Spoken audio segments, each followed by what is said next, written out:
প্রশাসনের ভাইরা, প্রাণ প্রিয় যশোরবাসী,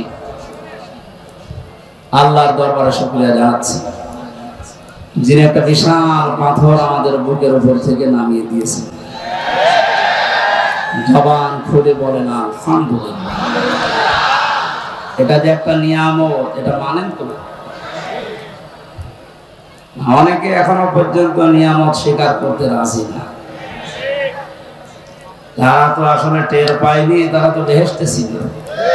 এই কারণে ওরা যে নিয়ামত এটা এখনো মানে না, বলে না এটা একটা গজব। হ্যাঁ, ওয়ালা ইয়াজিদু যালিমিনা ইল্লা খাসারা। জালেমদের জন্য দিন যত যাবে, এই দেশে এখন তাদের ক্ষতি বৃদ্ধি হতে থাকবে। কারণ কি? ওয়ানুনাজ্জিলু মিনাল কুরআনি মা হুয়া শিফাউ ওয়া রাহমাতুল লিল মুমিনিন।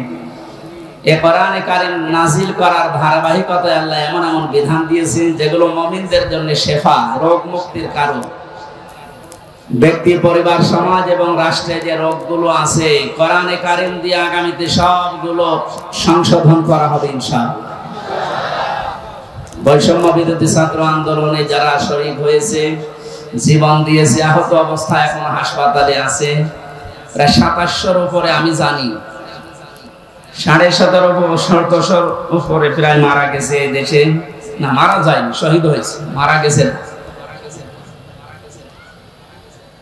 যে মানুষগুলো জীবন দিয়ে গেল, অনেকে এখনো পর্যন্ত স্বীকার করে না যে এরা শহীদ। আপনি ভুল পথে আছেন। জালেমের জুলুমের সামনে নিজের জীবনটা পর্যন্ত যে লোকটা দিতে পারে, সে শহীদ হবে নাকি আরেকবার মরে দেখানো লাগবে?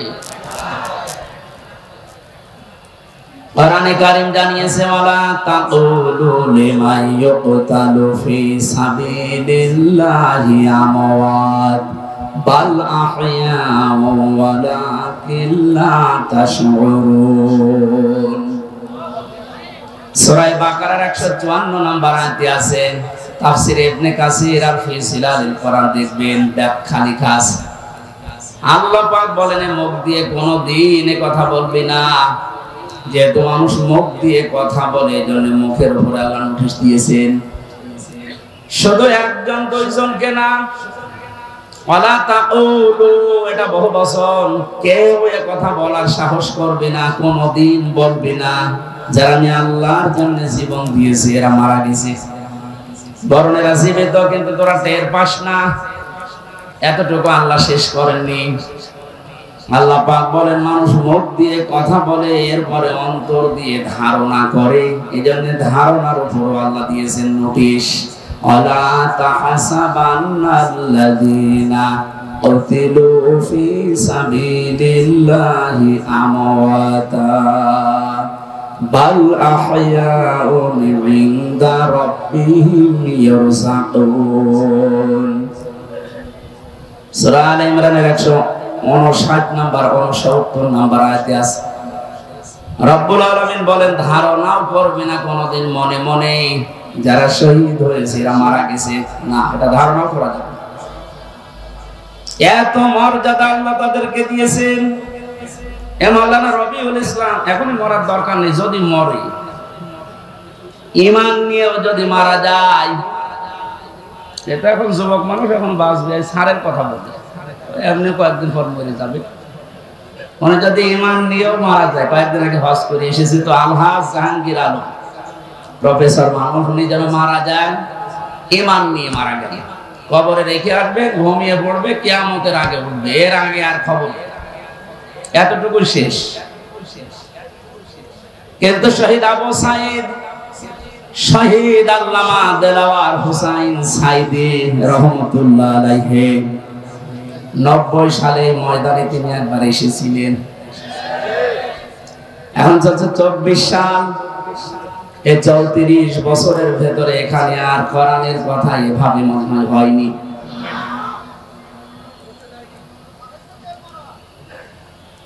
এই মানুষগুলোর নাম বললাম, ওনারা প্রফেসর জাহাঙ্গীরের মতো শুধু ঘুমিয়ে থাকবে কবরে না, আল্লাহ বলেন ওরা জীবিত থাকবে।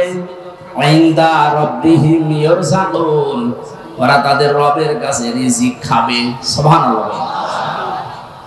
আমরা জানি মানুষ ঘুমিয়ে থাকলে খায় না, যেহেতু উনি ঘুমিয়ে পড়বে এই জন্য ওনার খাওয়ার দরকার নেই। যারা জীবিত থাকবে মানুষগুলোর খাবারের দরকার হয়। কিয়ামত পর্যন্ত মহান আল্লাহ শহীদদেরকে নিজে দায়িত্ব নিয়ে খাওয়াবেন। বলে বলেন আল্লাহু আকবার। শহীদ আবু সাঈদের কি তার জীবনের কোনো মায়া ছিল না? কয়েকদিন আগে গিয়েছিলাম রংপুরে, কবর জিয়ারত করার পরে দেখলাম ওর বাবা বেরিয়ে এসেছে। আমরা বলছি হুজুর আমার ছেলেটা ছোটবেলা থেকে প্রতিবাদী, অন্যায় দেখলেই ওর নিজের সমর্থন নেই, তারপরও প্রতিবাদ করত। এই শব্দটাকে তো আমরা চাই। অন্যায় যেখানে হবে প্রতিবাদ সেখানে হবে, এটার আরবি নাম জিহাদ। এটাকে উল্টা পাল্টা নাম দিয়ে বহু নিচে নামিয়ে ফেলেছিল ইসলামিক বিদ্বেষী যারা, তারা বানিয়েছে শব্দটাকে জঙ্গি, টেররিস্ট, সন্ত্রাসী, আরো কত রকমের নাম দিয়ে পৃথিবীর মানুষকে দেখিয়েছে যে এই দেশে জিহাদের নাম নিয়ে বিশৃঙ্খলা তৈরি করার জন্য অনেকে চেষ্টা চালিয়েছে। এরা সবচাইতে বেশি ভূমিকা পালন যারা করেছে, আমি নাম নিয়েই বলি, কাউন্টার টেররিজমের ওই সময়ের যে প্রধান ছিল মনিরুল ইসলাম।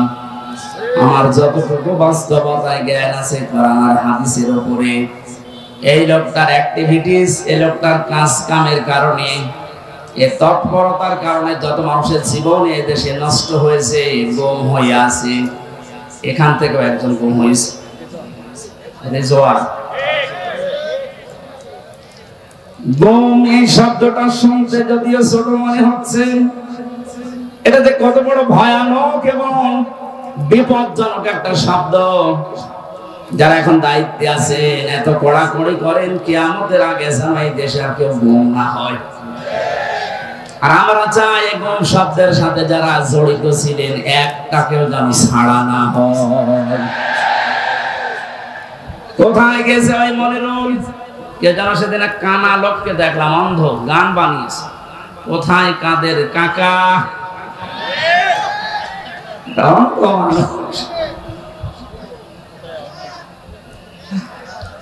সুতরাং আমরা চাই এগুমের সাথে যারা জড়িত ছিলেন, আয়না ঘর বানিয়ে যারা মানুষকে একদিন 2 দিন না 8 বছর 10 বছর পর্যন্ত,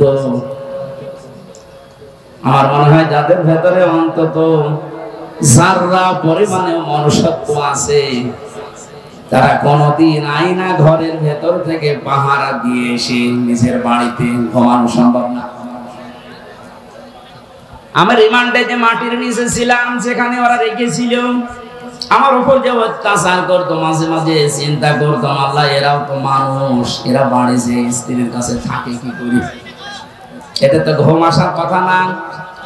এরা নিজেরাই আমাকে বলতো আপনার কোনো দোষ নেই, আমরা জানি, তারপরও আপনি এই করতেন আমার সাথে।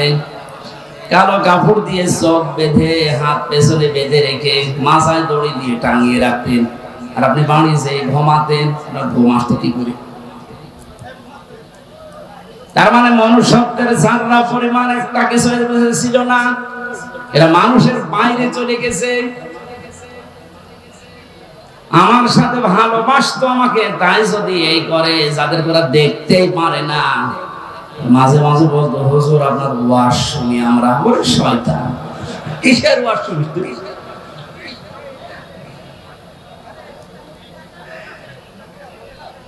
আমি এখান থেকে একটা মেসেজ দিতে যাচ্ছি, যেহেতু রেকর্ড হচ্ছে। আর শুধুমাত্র হারুন, বিপ্লব, বেনজির এদেরকে নিয়ে আলোচনা হচ্ছে না, আলোচনা বেশি হওয়া দরকার এই টাক মনিরুলকে নিয়ে। বহু মানুষের জীবনে লোকটা নষ্ট করেছে এই জঙ্গি নাটক সাজিয়ে, বিশ্বের কাছে দেখাতে চেয়েছে হ্যাঁ এদেশে এরকম কিছু আছে। 2 টাকা খরচ হলে সেখানে 20 টাকা রাষ্ট্রের খরচ করেছে। এ লোকটা শাস্তি হওয়া দরকার, নয়তো সামনে এরকম বহু শয়তান পেতে আছে, ওরা এসে আবার এটা চালু করবে। একে যদি যেভাবে শাস্তি দেওয়া দরকার ওইভাবে দেওয়া যেত, সামনে এসে অন্যায় হবে বলে আশা করছি বন্ধ হয়ে যেত। কথা বলেন ঠিক কিনা? আমার মনে হয় আয়না ঘরটা একেবারে বিলুপ্ত না করে রেখে দেওয়া দরকার।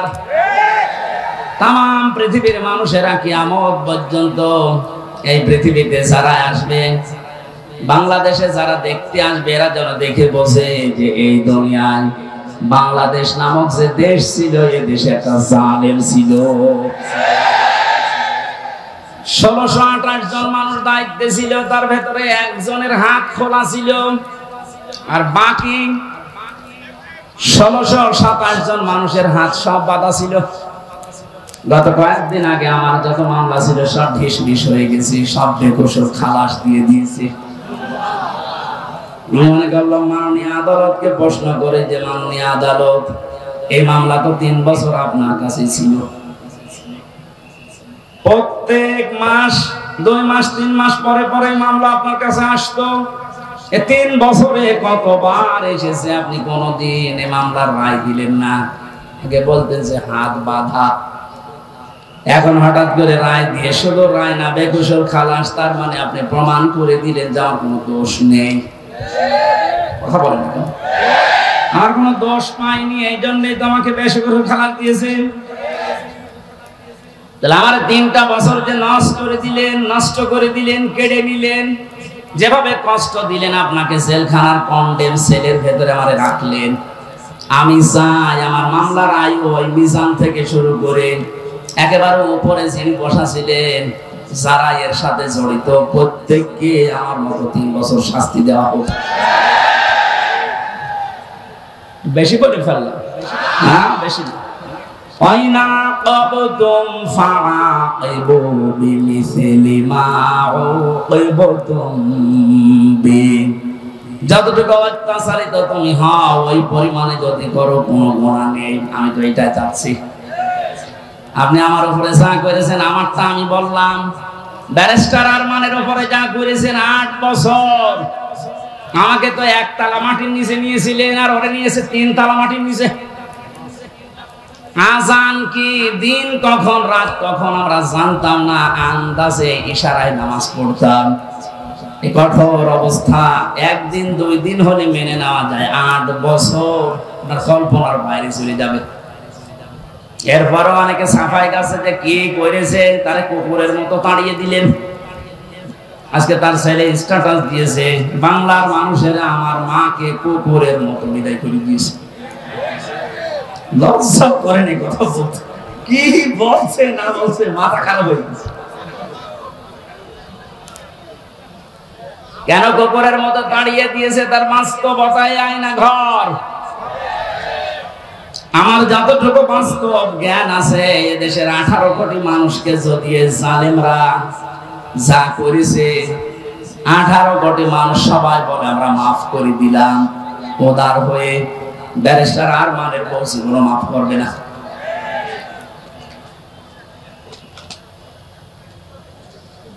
যে লোকটা নিজের জীবন এভাবে দিয়ে শাহাদত বরণ করলেন, বাংলার হাজার হাজার মানুষকে মুক্ত করার জন্য মুখ খুলে কথা বলা, বুক ফুলিয়ে বেড়ানো, এই সুযোগ যিনি করে দেওয়ার জন্য উৎসাহ দিলেন শহীদ আবু সাইদ, তাকে পর্যন্ত অনেকে শহীদ বলতে রাজি না, বোঝা আত্মহত্যা করেছে।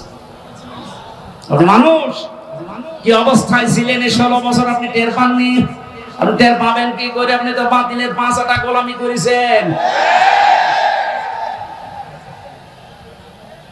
আমাকেও বলেছিলাম কুষ্টিয়া ভার্সিটিতে ওলামা লীগের সেক্রেটারি তোমারে বানাবো, শুধু আমাদের উন্নয়নমূলক কাজ বলে তুলে ধরবা। কি উন্নয়ন করেছেন আপনি? শুধু মোড়ে মোড়ে মানুষের ছবি আর মূর্তি। কত হাজার কোটি টাকা খরচ করে এগুলো বানালেন, কি হয়েছে? 5 তারিখে 1:30টার সময় পালালেন, 5টা বাজতে বাজতে দেশের একটা জায়গাও আমি আর দেখলাম না আছে। 2 জায়গায় দেখেছি একটু সিটা ফোটা, ওই রংপুরের এলাকায়, ওখানে আবার উপরে লিখে দিয়েছে চোর। আর কি অপমান করলে আপনি অপমান হবে? এখনো পর্যন্ত যদি কেউ জালেমের সাফাই গান আর এই মাজলুমের পক্ষে কথা না বলেন, আপনি আর এক জালেম। শহীদ আবু সাইদ যেটা করে দেখিয়েছে, শহীদ মুগ্ধ ভাই, ইয়ামিন ভাই, রায়হান ভাই, 1750 উপরে জীবন দিয়েছে এই দেশে 5 তারিখের আগ পর্যন্ত। যারা এগুলো জীবন দিয়ে গেল, উৎসাহ দিয়ে হাজারো মানুষকে, লক্ষ মানুষকে রাস্তায় নামিয়ে জালেমকে বিদায় দিল। আল্লাহ প্রত্যেককে শাহাদতের সর্বোচ্চ মাকাম যেন দান করে। কোনদিনে কথা বলবেন না ওরা মারা গেছে, ধারণাও করবেন না। বৈষম্য বিরোধী ছাত্র আন্দোলন করতে গিয়ে যে 9 দফা আমি দেখতে পেয়েছিলাম, এর 2 নাম্বার যে দফা ছিল রাষ্ট্র সংস্কার করবে, তারা শুরু হয়ে গেছে অলরেডি। আমরা আহ্বান জানাবো যারা দায়িত্বে আছেন, ইমিডিয়েটলি সকাল আসতে আসতে যেন শুনি বাংলার 1628টা চেয়ারের আগের কেউ নেই, সব নতুন এসেছে। এটা এত জরুরি এখন, কারণ এগুলো সব ছিল জালেমদের দোসর। জালেমের একা তো ক্ষমতা ছিল না, এগুলো সব সাহায্য করেছে। যতগুলো কারাগারে আলেমদেরকে সব যাইতে বেশি শাস্তি দিয়েছে, তার ভেতরে কাশিমপুরের হাই সিকিউরিটি। এইটা এরা হুজুর দেখলে, আলেম দেখলে, একামতে দিনের লোক দেখলে ওদের বৃদ্ধি বেড়ে যেত। অন্যান্য মানুষ মার্ডার করে এসেছে, তারা সারাদিন ঘুরে বেড়ায়। আর আমার মূল্য চুরি মামলা 24 ঘন্টা ফাঁসির কন্ডেম সেলের ভেতরে তালা লাগিয়ে রাখে, এরপর আবার সিসি ক্যামেরা দিয়ে রাখে, আমার সাথে কেউ কথা না বলে। এমনি মুখ দিয়ে কথা বের হচ্ছে, ভেতরে কত জ্বালা বলেন তো আমার। আমি আহ্বান জানাবো 1,10,000-এর উপরে এখনো পর্যন্ত বাংলার বিভিন্ন কারাগারে মানুষ বন্দী আছে। এর ভেতরে আমার মনে হয় 100 জনের 70 জনই তার মামলা সম্পর্কে আমার মতো জানি না। আমি যেমন 3 বছর পরে মুক্তি পেয়েছি, ওরাও দেখবেন 3-5 বছর 10 বছর পরে এমনি মুক্তি পেয়ে যাবে। শেষে প্রমাণ করবে আদালত যে এ নির্দোষ, কোনো দোষ পেলাম না। তাহলে 10 বছর নষ্ট করলেন কেন? আমার যে ধারণা, বাস্তবে আমার মনে হয় যত মানুষ বেকসুর খালাস পাবে, এর সাথে যে পুলিশ জড়িত, যে কর্মকর্তা জড়িত, যে বিচারপতি জড়িত, এতদিন আপনি রায় দিলেন না কেন? বলেন আমার হাত বাঁধা। হাইকোর্টের বিচারপতি যদি বলে আমার হাত বাঁধা, চেয়ারে বসার দরকার কি? ভ্যান চালিয়ে খান। যে 1628 জনের মাত্র একটা হাত খোলা ছিল, বাকি সব বাঁধা ছিল। আমার বিচারপতি আমার এই কথাই বলতো, হুজুর কি করবো, এতদিন হাত বাঁধা ছিল, এখন হাত খুলে গেছে, এজন্য কোনো কিছু দেখতে পাই না। আমার মামলাটা এভাবে দেখার পরে বলছে কি নিয়ে বিচার করব, কোনো মাল নেই, যা খালাস দিয়ে দিল। ওনার যেমন হাত খোলা, এখন ন্যায় বিচার করার সাহস পাচ্ছে, শক্তি পাচ্ছে। সারা দেশে যত চেয়ার আছে, কারো হাত আমরা বাধা দেখতে চাই না, সব খোলা দেখতে চাই। কালকে আমার রাতে ছিল চৌগাছা, ওসি সাহেব এসে আমার সাথে খাবার খাবে বলে আকাঙ্ক্ষা পেশ করি যে আমি খাবার খাবো। দেখা করার পরে বলছে, হুজুর আমি আপনাকে থানায় এই কয় বছর আসতে দেইনি, আমার মাফ করে দেন। আমার কিছু করার নেই, আমার হাত বাঁধা ছিল। শুধু এই ওসি না, এদেশের 1628 জন যে বলছে, আমি হিসাব করে করে দেখেছি, 64 জেলার 64টা DC, SP, ASP, UNO, OC, MP, মন্ত্রী, উপজেলা চেয়ারম্যান, মেয়র, এগুলো হিসাব করে মিলাবেন, দেখবেন কলম খাতা দিয়ে 1628 জন হবে। এই মানুষগুলো এখন সব যেহেতু হাত খোলা, আমরা চাই যে এদের হাত কি আমাদের আগে যেন আর কেউ বেঁধে দিতে না পারে, তাহলে ন্যায় বিচার কায়েম হবে। আর পরিপূর্ণ যদি দেখতে চান তাহলে করার লাগবে, কথা বলেন না কেন? অনেকে প্রশ্ন করে, কয়েকদিন আগে আপনি সিঙ্গাপুরে, মালয়েশিয়া গেলেন, ওখানে তো কোরআনের আইন চলে না, ওখানে তো ন্যায় বিচার আছে? হ্যাঁ আছে, 100 ভাগ নেই। ওরাও আন্দাজের উপরে মানুষের কথা শুনে অনেক অবিচার করে, আমি নিজে দেখেছি। কারণ ন্যায় বিচার কায়েম করার জন্য এইটার বিকল্প পৃথিবীতে কিছু নেই। ওমান হাকামা বিহি আদালা, যারা কোরআন দিয়ে বিচার করে এরা ন্যায় বিচার কায়েম করতে পারে। সুতরাং পৃথিবীর যেখানে এইটা কায়েম না হবে, 100 ভাগ আপনি ন্যায় বিচার পাবেন না। 53 বছর তো দেখতে পেলেন, এই যে মাওলানা আজিজুর রহমান মুরব্বী বসে আছে, 53টা বছরই হয়তো উনি দেখেছে, ওনার বয়সটা দেখছি, বাবা চালিয়েছে উনি দেখেছে, স্বামী চালিয়েছে উনি দেখেছে, চাচা চালিয়েছে উনি দেখেছে।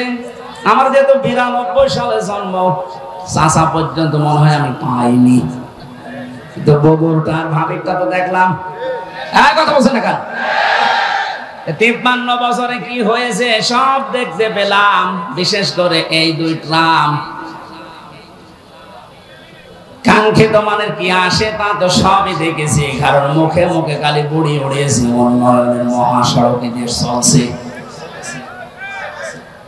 এজন্য আহ্বান জানাচ্ছে, এখন শুধু বাকি আছে এইটা দিয়ে দেশ চললে কেমন দেখা যায়। এটা দিয়ে যেন বাংলার 56,000 বর্গ মাইল চলে, আর কেমন দেখা যায় এটা দেখে মরার খুব ইচ্ছা আমার। কার কার ইচ্ছা আছে এটা দেখতে হাত তোলেন তো, লিল্লাহে তাকবীর। হ্যাঁ, আন্দাজে হাত তুলবেন না, সামনে কিন্তু আসছে এটা দেখা। লিল্লাহে তাকবীর।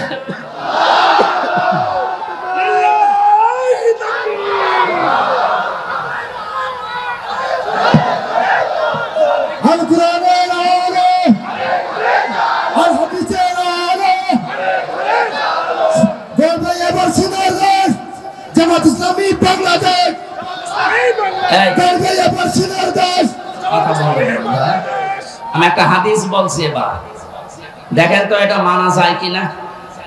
না, 98% সঠিক আর 2% সমস্যা আছে নাকি? এদেশে এক দরবেশ বলে না যে কোরআনেও সমস্যা আছে, মেজর না, বলে না দরবেশে। আমি এখন যে হাদিস বলছি কি 98% না 100% সত্য? 100% সত্য যদি বিশ্বাস করেন মানবেন তো। আন আবি হুরায়রা রাদিয়াল্লাহু তাআলা আনহু قال قال النبي صلى الله عليه وسلم। এই কথা বলেন কেন? কথা বন্ধ করেন, এটা গুরুত্বপূর্ণ বিষয়, ভালো করে শুনেন, শুনতে পারলে হবে। বসেন। মানে তাবাল হুদা বিগাইরিল কোরআন আদাল্লাহুল্লাহ। তিরমিজি শরীফের হাদিস, যে 6টা গ্রন্থ হাদিসের অথেন্টিক আছে, তার ভেতরে এটা একটা।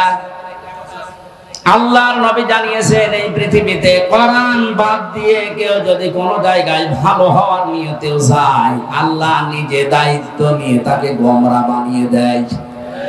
আর আমরা জানি গোমরা মানুষ যাবে কোথায়? আরো জোরে, জোর হলো না, বলেন আর একবার।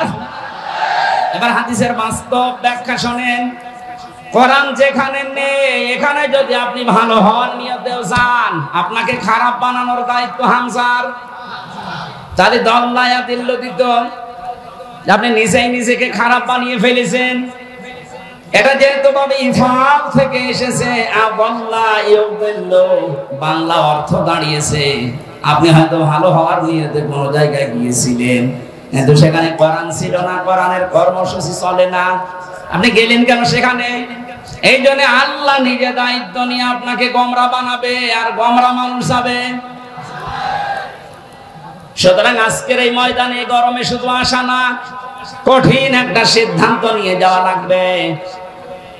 কোরআন যেখানে নেই, ওই দরবার যদি আমার বাবাও কায়েম করে, ও দরবারে আমি নেই। কোরআন যে রাজনৈতিক দলে নেই, যাদের কর্মসূচিতে কোরআন নেই, ও রাজনৈতিক দলের প্রতিষ্ঠাতা যদি আমার বাবাও হয়, আমি ওই দলে নেই। কারা কারা এটা মানতে পারবেন দেখি? আন্দাজ হাত তুলবে না কিন্তু। দেখেন তো, হাত তোলেনি কে? দেখেন তো।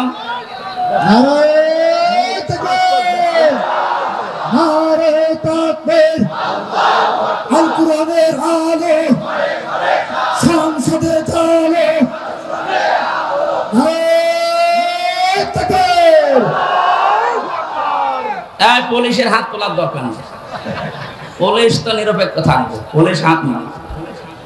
তারপরও আপনাদের কোরআনের পক্ষে থাকা লাগবে। আপনি কি জাহান্নামী হতে চান? এটা আমি আর কি করার জন্য, খেলা করার জন্য বলি না। কোরআন যেখানে নেই, সে যে দল হোক, যদি জামাতে ইসলামী বাংলাদেশের ভেতরে কোরআন না থাকে, কোরআনের কর্মসূচি না থাকে, এই দলে থাকা এখানে সাপোর্ট করা হারাম। বলেন। কিন্তু কোরআন যদি থাকে, কোরআনের কর্মসূচি থাকে, ওখানে সাপোর্ট করা, রায় দেওয়া, ভোট দেওয়া, সমর্থন দেওয়া, সুপারিশ করা ফরজ, নামাজের মতো ফরজ। বলেন। আমার মনে হয় মাহফিল আজকে হয়ে গেছে। যদি আপনি মেনে নিতে পারেন তাহলে মোনাজাত করে দিন। কে ওয়াজ করব? আজকে আমরা তেলাওয়াত করেছি গুরুত্বপূর্ণ একটা আয়াত, সূরা আলে ইমরানের 102 নম্বর আয়াত। আমরা তো জন্মের পর থেকে আয়াতটা শুনছি, কিন্তু তিনটা বিষয়ের ভেতর আল্লাহ এমন ভাবে সাজিয়েছেন, যেহেতু তাফসীরুল কোরআন মাহফিল লিখেছেন, আমরা হক আদায় করার একটু চেষ্টা চালাচ্ছি ইনশাআল্লাহ। জবান খুলে আগে একটু তেলাওয়াত করেন। আউযু বিল্লাহি মিনাশ শাইতানির রাজিম। বিসমিল্লাহির রহমানির রহিম।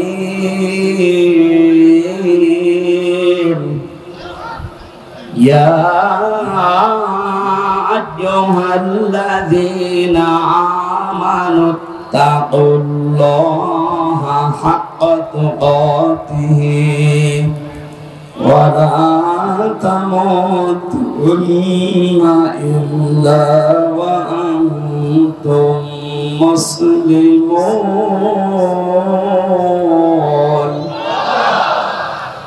সূরা আলে ইমরান নামকরণ আছে, ঐতিহাসিক প্রেক্ষাপট আছে, বাস্তবতার কিছু শিক্ষা আছে। সবগুলো বলতে গেলে আবার আজান হয়ে যাবে। আমি শুধু এখান থেকে যে শিক্ষাগুলো বের করতে পেরেছি ওইগুলো আপনাদেরকে আমি শোনাচ্ছি।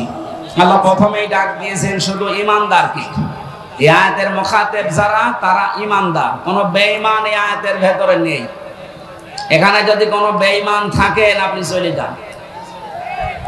দেখেন তো কোনটা ডাকছে? না, এটা না। বেঈমানের আর ঈমানের কি পার্থক্য? মানে আমি যে ঈমানদার এটা বোঝা যাবে কখন? ইদা সাররাতকা হাসানাতুকা ওয়া সাআতকা সাইয়্যাতুকা ফাআনতা মুমিন। সাহাবী প্রশ্ন করলেন, হে নবী, আমার যে ঈমান আছে আমি কিভাবে টের পাবো? বিশ্ব নবী বলেন, যখন তোমার ভালো কাজগুলো তোমাকে আনন্দ দেবে, অন্যায় কাজ দেখলেই তোমার কষ্ট লাগবে, তখন বুঝবে যে তোমার ঈমান আছে। ও বেনাপোলবাসী, এই বেনাপোলে এমনও মানুষ আমি পেয়েছি, ভালো কাজ দেখলে করলে ওর আনন্দ লাগে না, কষ্ট লাগতো। এই ময়দানে এনামুল হাসান আমার মাহফিল নিয়েছিল। এখানে যিনি ওই সময় দায়িত্বে ছিল, কি অপূর্ব নাকি নাম জানো, সে যে হাসান হোক, এতটুকু মনে আছে আমার। লোকটা আমার নিজে জানিয়েছে, আপনি যেন যশোর পার হবেন না, মনে হচ্ছে দেশের বাবার। এখন মামলা খেয়েছে, এখন টের পাচ্ছে। ওর যে অন্যায়ের ফেরেশতা দেখলাম, ফেরেশতা যদি ওরে ধরে ওর বাপ বলার সময় দেবে না।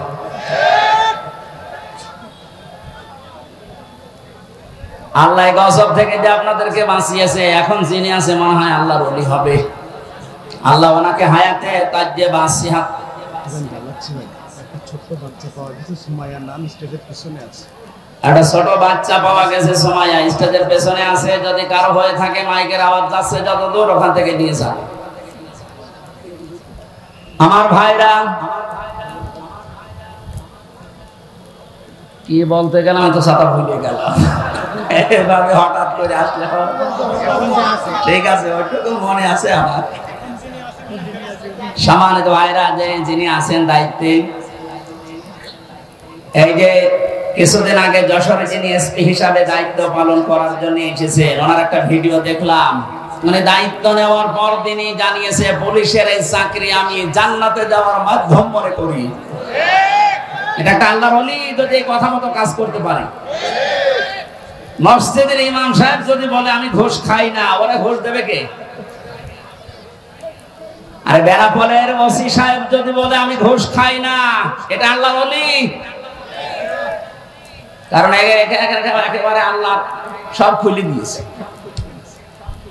সুতরাং যিনি দায়িত্বে আছেন আল্লাহ যেন তার ভেতরেও যশোরের এসপি সাহেবের মতো আল্লাহর ভয়, আখিরাতের ভয়, জান্নাতের আশা ঢুকিয়ে দেন, বলেন আমিন। আমি ওসি সাহেবের জন্য দোয়া করছি। এই বিশাল আয়োজনে অনেক আঞ্জাম দিয়েছেন, অনেক পুলিশ সদস্য পাঠিয়ে, যদিও পুলিশরা দাঁড়িয়ে আছে, কিছুই করছে না। কোন ঝামেলা হলে একটু দেখেন ভাই, আশা করছি হবে না। এখন কিছুদিন আগে বাংলাদেশ জামাতে ইসলামী কুষ্টিয়া জেলা শাখার উদ্যোগে 550 আলেমকে দাওয়াত দিয়েছিল। সব ঘরানার আলেমরা এসেছিল। 550, 3.5 ঘন্টা 4 ঘন্টা আমরা আলোচনা রেখেছি কোরআন হাদিস দিয়ে। কোনো বাধা নেই, কোনো উস-বিস নেই। আপনি বলেন তো 5 তারিখের আগে আগস্টের 550 না 5.5 জন আলেম এক জায়গায় হলে 10টা মামলা হয়ে যেত। কোথা থেকে আল্লাহ কোথায় আমাদেরকে পৌঁছিয়ে দিয়েছে, এ নিয়ামতের শুকরিয়া আদায় করা দরকার না? আসলে এই নিয়ামত পেয়ে শুকরিয়া আদায়ের মাধ্যম 3টা। আপনাদেরকে আমি খুব শর্টকাটে বলছি। পৃথিবীতে যে কোনো নিয়ামত যদি পান, নিয়ামতের যে শুকরিয়া আদায় এতদিন শুনেছেন যে আলহামদুলিল্লাহ বললেই হয়ে গেল না, এটা একটা বাক্য। এটা কি? নিয়ামতের শুকরিয়া আদায় হবে 3টা বিষয় মানলে। 1 নম্বরে আপনাকে মুখে বলা লাগবে যে এটা নিয়ামত। এটা কি? এদেশের 100 জনের 80 জন বিশ্বাস করছে, মেনে নিয়েছে যেটা নিয়ামত, খালি 20 জন এখনো মানে না। এক কথা বলেন। এই জন্য একটা উদাহরণ আমার মনে পড়ছে। হোস্টেলে খাবার খায় 100 জন। সকালবেলা ওদের দেওয়া হয় পাউরুটি আর কলা। 20 জন বলছে চা দেওয়া হচ্ছে, এইভাবে দেওয়া হোক, আমাদের অসুবিধা নেই। 80 জন বলছে না, এই খাবার আমরা খাবো না, আমরা মেনু পাল্টাতে চাই। হোস্টেল ম্যানেজারকে ডাক দিয়েছে যে স্যার, আমরা কেউ চাই রুটি, কেউ চাই রোল, কেউ চাই খিচুড়ি, এভাবে বিভিন্ন নাম দিয়েছে। উনি বলছে তাহলে ভোট দাও। ভোট দিয়ে দেখা গেল যে 20 জন আগে ছিল কলা পাউরুটি, ওরা 20 জনই আছে। বাকি ভোট দেওয়ার পরে 15 জন চেয়েছে রোল, 18 জন চেয়েছে চিড়া, 19 জন চেয়েছে হয়তো খিচুড়ি। এভাবে ভাগ ভাগ করে দেখা গেল যে 80 জন ভাগ হয়ে 20 পর্যন্ত আর যেতে পারে না। এটা বললাম এই কারণে, এখন কিন্তু সময় ঠিক ওই কায়দায় চলছে। এই কথা বলছেন। আমরা সংখ্যা এখন কম না। 5 তারিখের পর থেকে আজকের 11 তারিখ, আজকে 11 তারিখ না, এই 1 মাস 6 দিনের রিপোর্ট আমরা পেয়েছি, বিবিসি রিপোর্ট দিয়েছে। 5 তারিখে, আগস্টের 5 তারিখের আগ পর্যন্ত এই দেশে মাত্র 100 জনের 15 থেকে 16 জন মানুষ চাইতো যে দেশে ইসলাম কায়েম হোক। কিন্তু 1 মাস 6 দিনের ব্যবধানে গতকালকের রিপোর্টে এই দেশে এখন 41 জন, কয়েকদিন আগে 36 জন ছিল, এখন 100 জনের 41 জন মানুষ চাচ্ছে যে এই দেশে ইসলাম কায়েম হোক। এভাবে যদি কিছুদিন যেতে থাকে, আপনি দেখবেন 51% মানুষ যদি চায় যে দেশে আল্লাহর আইন দিয়ে চলো, কোন মহারথী আর বাধা দিয়ে ঠেকাতে পারবে না ইনশাআল্লাহ।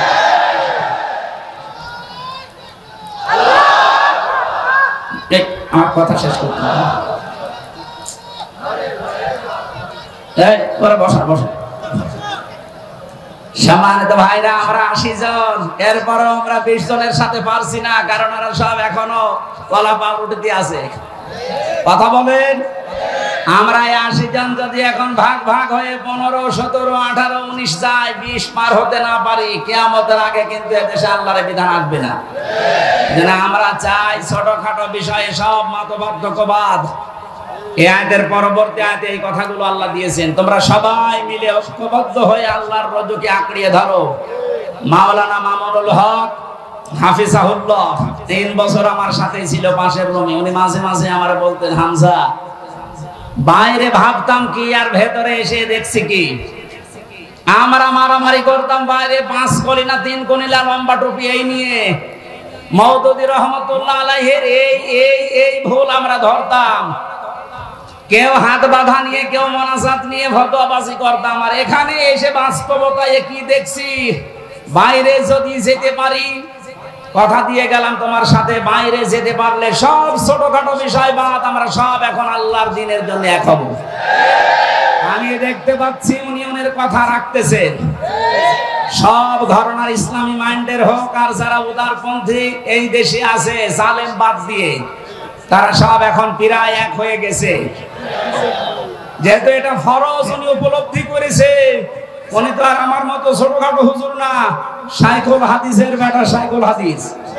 এক কথা বলে না কেন, যে সিদ্ধান্ত নিয়ে এগিয়ে এসেছেন। আর যেভাবে মানুষ ছাড়া দিচ্ছে দেশের সব ইসলামপন্থী মানুষেরা, সামনে একটা সম্ভাবনা আমি দেখতে পাচ্ছি।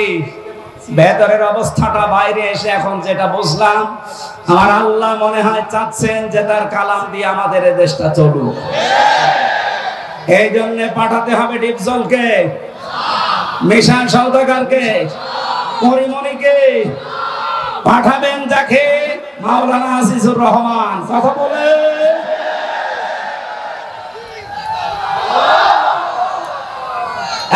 একটু চুপ করুন। সেদিন সিরাজগঞ্জে যাবার পরে আমি নেতৃত্বের গুণাবলী 8টা এর উপরে কথা বলেছিলাম। এক সালেম এসে বলছে, হুজুর ওয়াজ হচ্ছে না রাজনীতি হচ্ছে? এইটাই আসলে আজ এতদিন পর্যন্ত আমাদের আদর্শ ঠিক করতে পারি নাই, এই কারণে মাথার উপরে যাদের ঝড়ি ছিল আমাদের পর্যন্ত আসি না। রাসূলুল্লাহ আবু সাইদের মাথা থেকে, আবু লাহাবের মাথা থেকে খাদ্যের ছড়ি যখন আবু বকরের মাথায় দিয়েছেন, ওমরের মাথায় দিয়েছেন, এতদিন যারা খাবার পায়নি এখন খাবারের অভাব হয়নি। ছড়ি তো একই ছিল, শুধু মানুষ পাল্টিয়েছে। কথা বলেন ঠিক কিনা? আমরাও তো ছড়ি ঠিকই আছে, শুধু পাল্টিয়ে চাকলাদার মার্কা লোককে বাদ দিয়ে আমরা আজিজুর মার্কা লোক চাই। ছড়ি ঠিকই থাকবে, খাবারের অভাব হবে না ইনশাআল্লাহ। আপনি কি বেশি বলে ফেললাম? না না, কিসের বেশি, কম হয়ে গেছে। আমি যেটা বিশ্বাস করছি কোরআন পড়ে কোরআন দেখে, সেইটাই আমি জানাচ্ছি। খালি ছড়ি পাল্টিয়ে দেন, এদেশে কোনো কিছুর অভাব নেই, শুধু সৎ নেতৃত্ব আর যোগ্য বন্টনের অভাব। এই কারণে আমরা খাবার পাই না। এগুলো ফিরিয়ে দেন, দেখেন কি হয়। আপনাদের এলাকা তো সাক্ষী, মাওলানা রিয়াসাত আলী। এক কথা বলছে না কেন?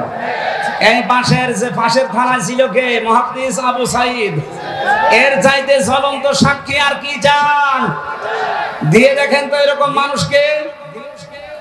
আমি কথা দিয়ে যাচ্ছি, যদি যা বলছি না মেলে, আমি জীবনে মাহফিলে আর কোরআনে কথা বলবো না, আপনাদের মতো হয়ে যাবে। যান।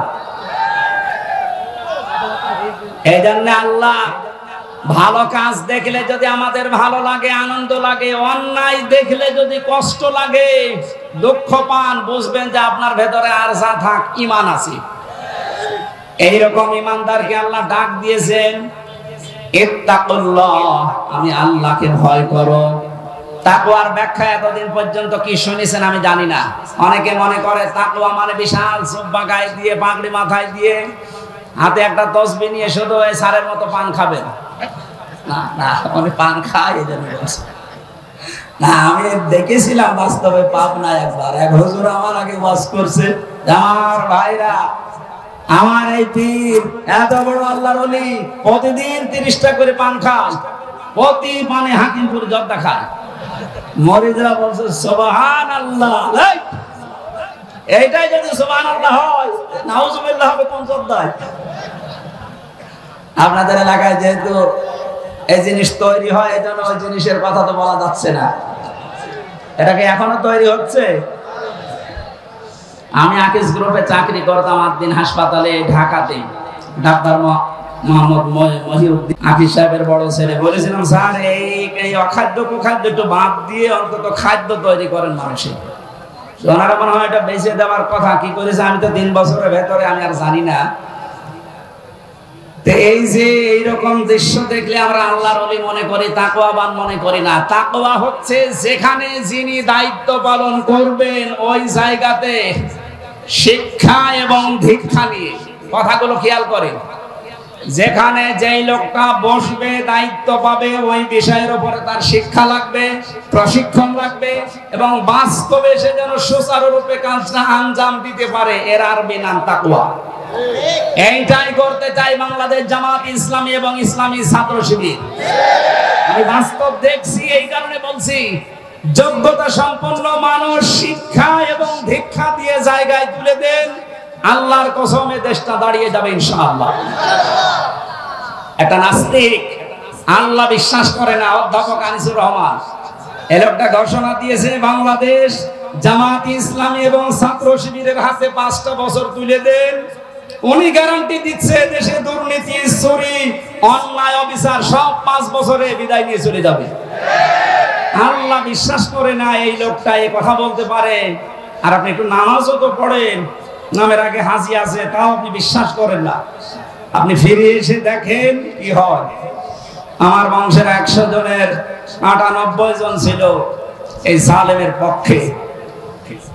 আগস্টের 5 তারিখের বিকাল আসতে আসতে আমারে কল দিয়ে বলছে, বাবাজি আমরা সব পাল্টিয়ে গেছি, মানে সব আমরা এখন জামাতে ইসলামী, এখন জামাতে ইসলামী।